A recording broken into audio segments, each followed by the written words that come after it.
하나님의 말씀 보겠습니다. 하나님의 말씀은 사도행전 11장 1절로부터 18절까지의 말씀을 교독을 합니다. 신약성경 206쪽에 있습니다. 신약성경 206쪽에 있는 사도행전 11장 1절에서 18절 말씀을 교독합니다. 1절의 말씀을 제가 먼저 공독해 올립니다. 유대에 있는 사도들과 형제들이 이방인들도 하나님의 말씀을 받았다 함을 들었더니 베드로가 예루살렘에 올라갔을 때 할례자들이 비난하여 이르되 내가 무할례자의 집에 들어가 함께 먹었다 하니 베드로가 그들에게 이 일을 차례로 설명하여 이르되 내가 요빠시에서 기도할 때에 황홀한 중에 환상을 보니 큰 보자기 같은 그릇이 내 귀에 메어 하늘로부터 내리어 내 앞에까지 드리워지거늘 이것을 주목하여 보니 땅이 네발가진 것과 생주줄과 걷는 것과 공중에 나는 것들이 보이더라. 또 들으니 소리 있어 내게 이르되 베드로야 일어나 잡아먹으라 하거늘 내가 이르되 주님 그럴 수 없나이다. 속되거나 깨끗하지 아니한 것은 결코 내 입에 들어갈 일이 없나이다 하니 또 하늘로부터 두 번째 소리 있어 내게 이르되 하나님이 깨끗하게 하신 것을 내가 속되다고 하지 말라 하더라. 이런 일이 세 번 있은 후에 모든 것이 다시 하늘로 끌려 올라가더라. 마침 세 사람이 내가 유숙한 집 앞에 서 있으니 가이사라에서 내게로 보낸 사람이라. 성령이 내게 명하사 나무지 말고 함께 가라 하시매 이 여섯 형제도 나와 함께 가서 그 사람의 집에 들어가니 그가 우리에게 말하기를 천사가 내 집에 서서 말하되 내가 사람을 요빠에 보내어 베드로라 하는 시몬을 청하라. 그가 너와 내 온 집에 영원할 내게 내가 보았다 하오니 내가 말을 시작할 때에 성령이 그들에게 임하시기를 처음 우리에게 하신 것과 같이 하는지라. 내가 주의 말씀에 요한은 물로 세례를 베푸나 너희는 성령으로 세례를 받으리라 하신 것이 생각나노라. 두 줄의 말씀을 같이 읽습니다. 그런즉 하나님이 우리가 주 예수 그리스도를 믿을 때에 주신 것과 같은 선물을 그들에게도 주셨으니 내가 누구이기에 하나님을 능히 맡겠느냐 하더라. 그들이 이 말을 듣고 잠잠하여 하나님께 영광을 돌려 이르되 그러면 하나님께서 이방인에게도 생명 얻는 회개를 주셨도다 하니라. 아멘. 오늘 사도행전 11장은 사도행전 10장과 연결되는 내용입니다. 사도행전 10장은 베드로가 이방인 백부장, 로마의 백부장인 고넬료의 집에 가서 복음을 전하고 그들에게 세례를 준 사건입니다. 이 이야기가 거기서 그친 것이 아니라 유대에 있는 사도들과 형제들에게까지, 즉 본 교회, 예루살렘 교회의 모든 성도들의 귀에까지 이 사건이 들어갔습니다. 그래서 1절의 말씀을 보면 유대에 있는 사도들과 형제들이 이방인들도 하나님의 말씀을 받았다 함을 들었더니, 그런데 거기서 문제가 하나 생깁니다. 2절의 말씀을 보면 베드로가 예루살렘에 올라갔을 때에 할례자들이 비난하여 라고 얘기하고 있습니다.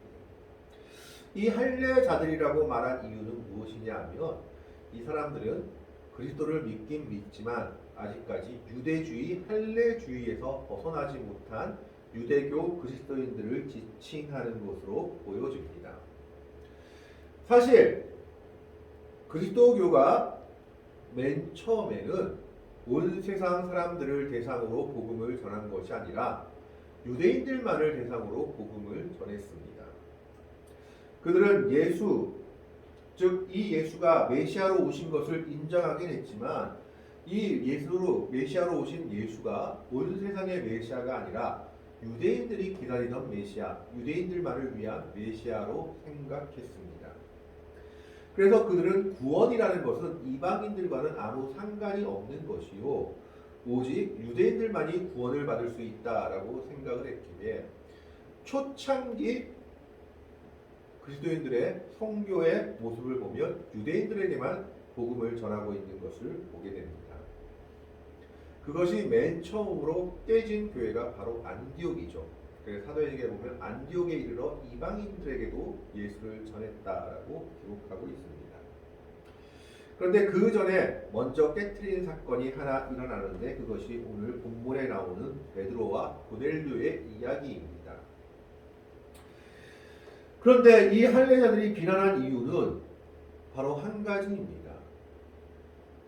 이방인들은 구원받을 자격이 없다라는 것입니다.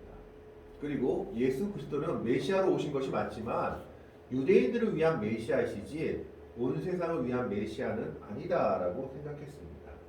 이방인들은 그냥 죽을 존재들이고 지옥에 갈 존재들이라고 생각하는 것이 유대주의자들이었습니다.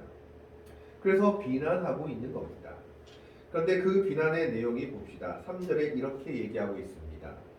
3절에 이르되 내가 무할례자의 집에 들어가 함께 먹었다 하니 유대인들에게 식사 공동체는 아주 중요한 문제 중에 하나였습니다. 예수님께서도 세리와 창기들과 죄인들과 같이 식사하는 것을 보고 바리새인과 서기관들이 와서 제자들에게 원망하죠. 너희 선생은 왜 저런 죄인들하고 같이 음식을 먹느냐? 유대인들에게 식사 공동체가 중요한 이유는 그들은 식사 공동체를 통해서 의로움이 전염되기도 하고 죄가 전염되기도 한다라고 생각했기 때문입니다. 이게 무슨 말이냐 하면 믿음이 좋고 의로운 사람하고 같이 식사를 하면 그 사람도 의로운 사람이 될 수 있고 의로운 사람이라 할지라도 이방인이나 죄인들과 함께 식사를 하면 그 죄가 전염되어 그 자신도 죄인이 될 수 있다라고 생각했던 겁니다. 그래서 베드로가 유대교회, 예루살렘 교회의 지도자요 사도라고 불리는 이 베드로가 무할례자의 집에 들어가서 같이 식사했다라는 이유는 네가 죄인이 되었다라는 것과 동일한 내용입니다. 그래서 그들은 지금 베드로를 비난하고 있는 겁니다. 구원은 유대인에게만 허락된 것인데 이방인의 집에 찾아간 것도 모자라서 그들과 함께 식사를 해서 죄인이 된 네가 무슨 자격으로 우리 앞에 서느냐라고 말하고 있는 것이죠. 갈라디아서에 보면 사도 바울이 베드로를 책망한 일이 하나 나옵니다. 그 책망한 일이 무엇이냐면 이방인들하고 같이 잘 음식 먹고 있다가 예루살렘 교회에서 어떤 유대인들이 왔다는 소식을 듣고 베드로가 무서워서 도망가 버리죠. 그래서 그 베드로의 외식에 몇몇 사람이 현혹되어서 같이 도망갔다라고 기록하고 있습니다. 그래서 바울이 베드로를 책망했다라고 기록하고 있죠. 그만큼 식탁 공동체라는 것은 유대인들에게 중요한 문제 중에 하나였습니다. 그래서 지금 무할례자들과 같이 먹었다라고 비난하고 있는 겁니다. 이 일에 대해서 베드로가 설명합니다. 4절의 말씀에 보면 베드로가 그들에게 이 일을 차례로 설명하여 여기서 우리는 베드로가 성격이 많이 죽었구나라는 것을 느낄 수가 있습니다. 우리가 그 앞에 베드로의 모습이었다면 아마 그도 다혈질이어서 신경질을 냈을 겁니다. 우리가 예수님과 함께한 베드로의 모습들을 보게 됩니다. 금방 좋았다가 식었다가 그랬던 모습들. 심지어 예수님 앞에서 나는 절대 주님을 배반하지 않겠습니다 했다가 그날 저녁에 주님을 3번이나 부인하고 도망가던 모습이 베드로였습니다. 그리고 또 예수님을 잡으러 온 대제사장의 종의 귀를 쳐서 칼로 귀를 떨어뜨린 다혈질인 사람이기도 했습니다. 그런데 오늘 베드로는 그가 잘못한 것이 없었음에도 불구하고 교회에 할례자들이라고 생각하는 사람들이 베드로를 비난하는 것에 대해서 대적하거나 신경질을 내거나 성질을 낸 것이 아니라 차분하게 이 일이 어떻게 된 일인지 자신에게 임한 일부터 설명하고 있습니다. 베드로가 얼마나 변화되었는지를 보여주는 대목 중에 하나입니다. 성령의 은혜를 받고 그리스도의 은혜 가운데 그리스도를 따르는 가운데 그가 얼마만큼 변화된 모습으로 서 있는지를 보여주고 있습니다.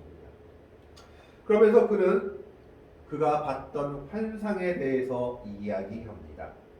5절 말씀에 보면 이르되 내가 욥바시에서 기도할 때에 황홀한 중에 환상을 보니 큰 보자기 같은 그릇이 네 개에 매어 하늘로부터 내려 내 앞에까지 드리워지거늘 하늘에서부터 내려오진 보자기였습니다.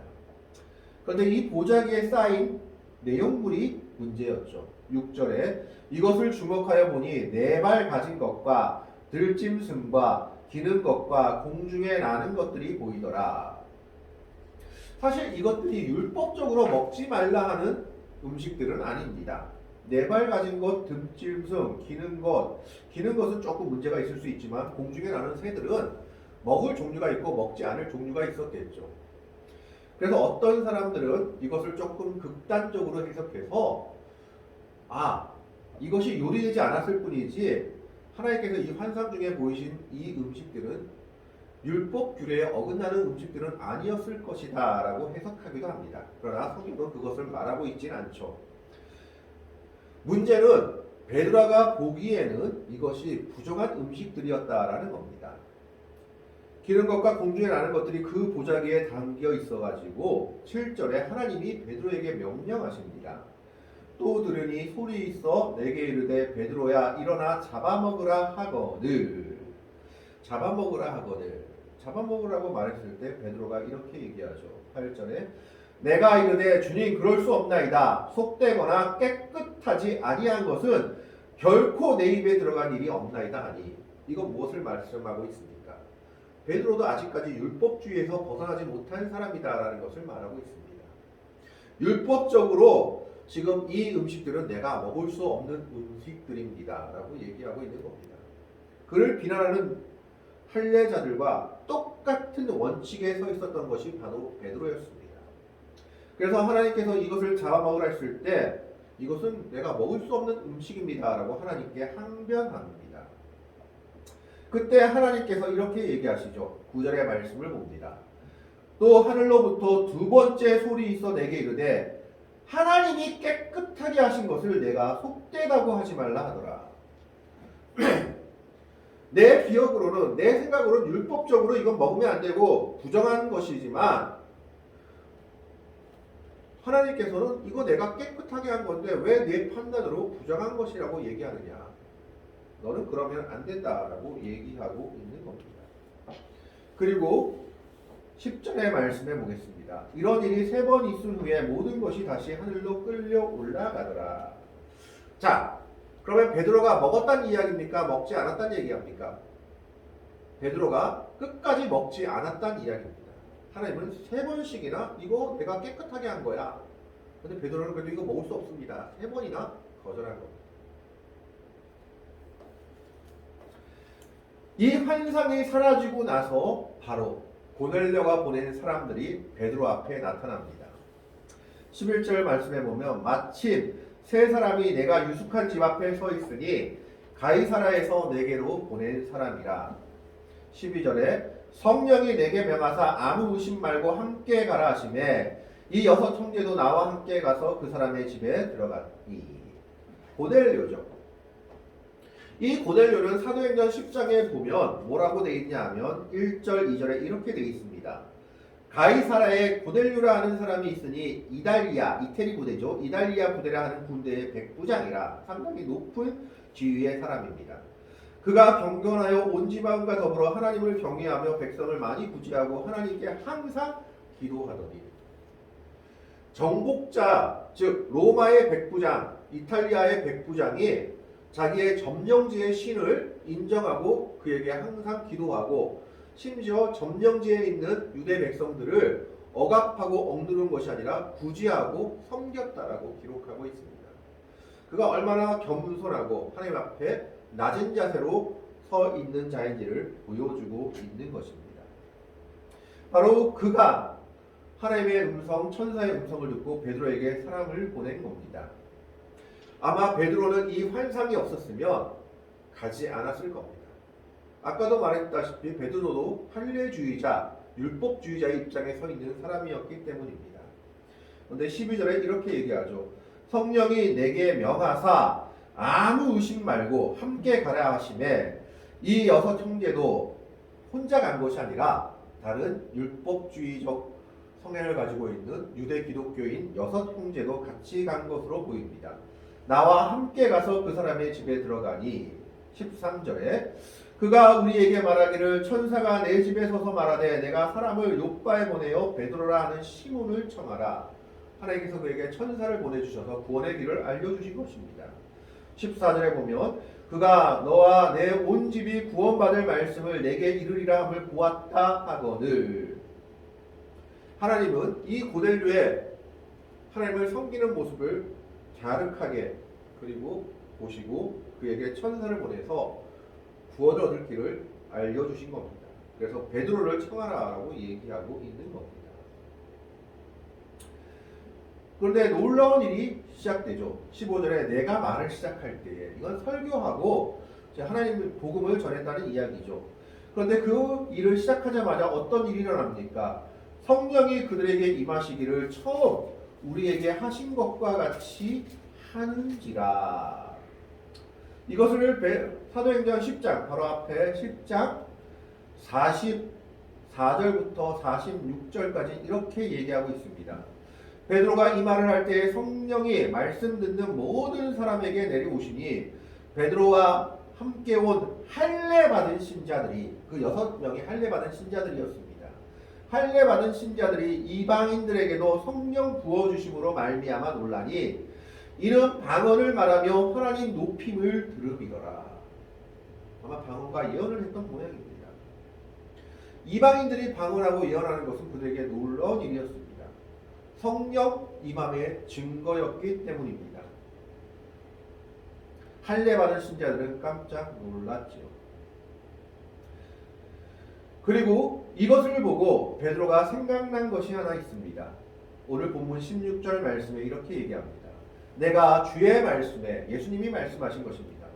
요한은 물로 세례를 베풀었으나 너희는 성령으로 세례를 받으리라 하신 것이 생각났노라. 주님의 말씀이 그의 머리를 치고 지나간 겁니다. 요한은 물로 세례를 베풀었지만 너희는 성령으로 세례를 베풀게 될 것이다. 이것이 성령 세례의 임함인데 이것이 이방인에까지 넓어졌구나. 하나님의 구원은 온 세상을 향한 것이구나라는 깨달은 겁니다. 사실 율법도 그렇고 유대주의도 그렇고 구약도 그렇고 이방인을 배제하진 않습니다. 아브라함도 아브람에서 아브라함으로 바뀐 이유가 무엇입니까?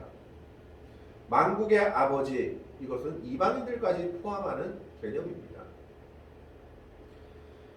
뿐만 아니라 성경의 선지서들을 보면 이방인에 대한 예언들이, 이방 나라에 대한 예언들이 많이 나와 있습니다. 그들도 결국 하나님을 믿게 될 것이다 라는 예언들이 나와 있는 것을 보게 됩니다.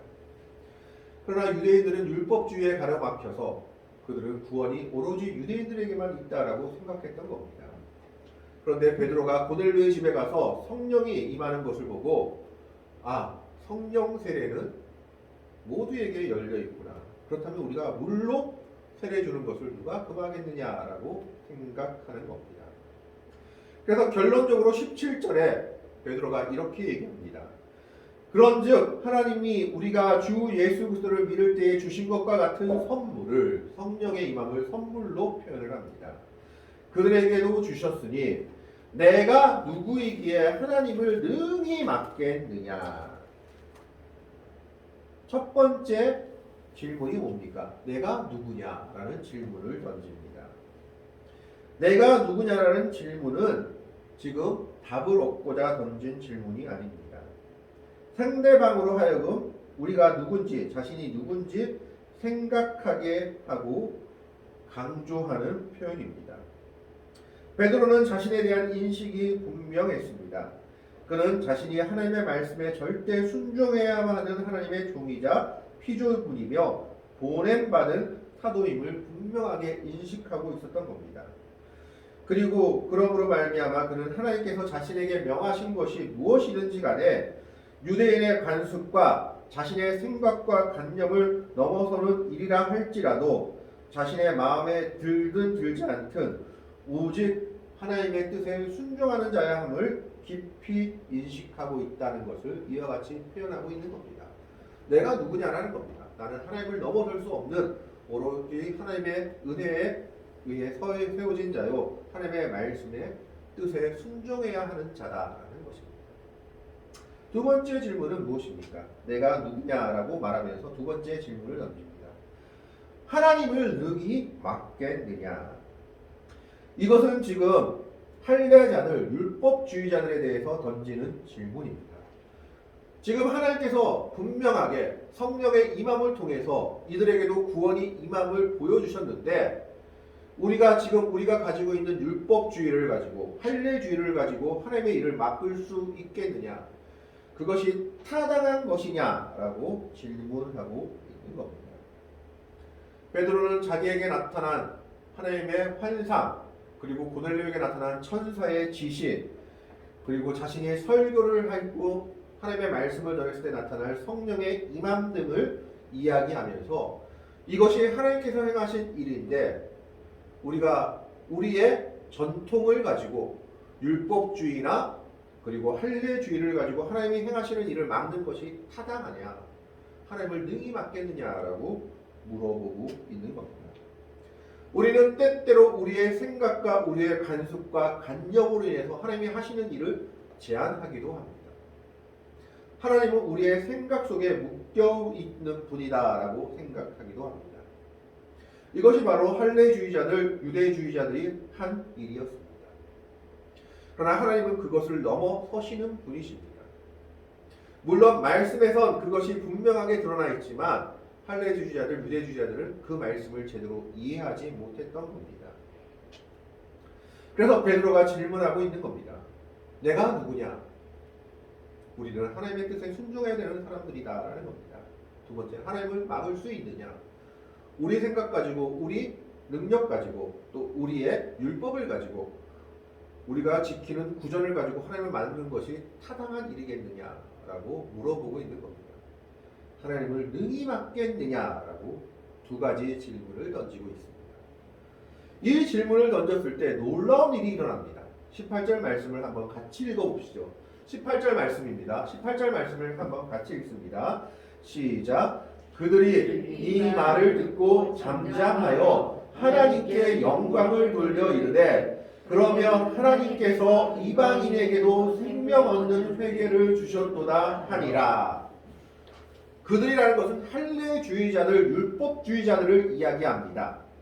베드로를 힐난하는 사람들이 베드로가 설명한 내용의 이야기를 다 듣고 한동안 잠잠합니다. 바로 수긍하지 못한 거죠. 얼마 동안 잠잠했는지는 모르지만 한동안 잠잠했던 것으로 보입니다. 자신의 신앙을 정리하고 자신의 생각을 정리한 시간들이 필요했던 것으로 보여집니다. 그런데 잠잠한 이후에 그들이 한 일이 무엇입니까? 하나님의 뜻에 순종하는 것이 우리가 해야 될 일들이다라고 생각한 겁니다. 율법주의자들이 그들의 율법주의를 버리고 하나님의 뜻에 순종하기 시작합니다. 하나님께 영광을 돌려 이르되, 율법주의자라 할지라도 이들은 진정 하나님께 순종할 줄 아는 사람들이었습니다. 영광을 돌려 이르되 그러면 하나님께서 이방인에게도 생명 얻는 회개를 주셨도다 하니라. 그들은 그들의 믿음을 확장시킵니다. 유대인들만 구원받을 수 있다고 생각했지만 하나님의 능력 앞에서, 하나님의 놀라운 은혜 앞에서 구원은 이방인에게도 열려있는 것이구나 라고 인정하며 받아들이기 시작합니다.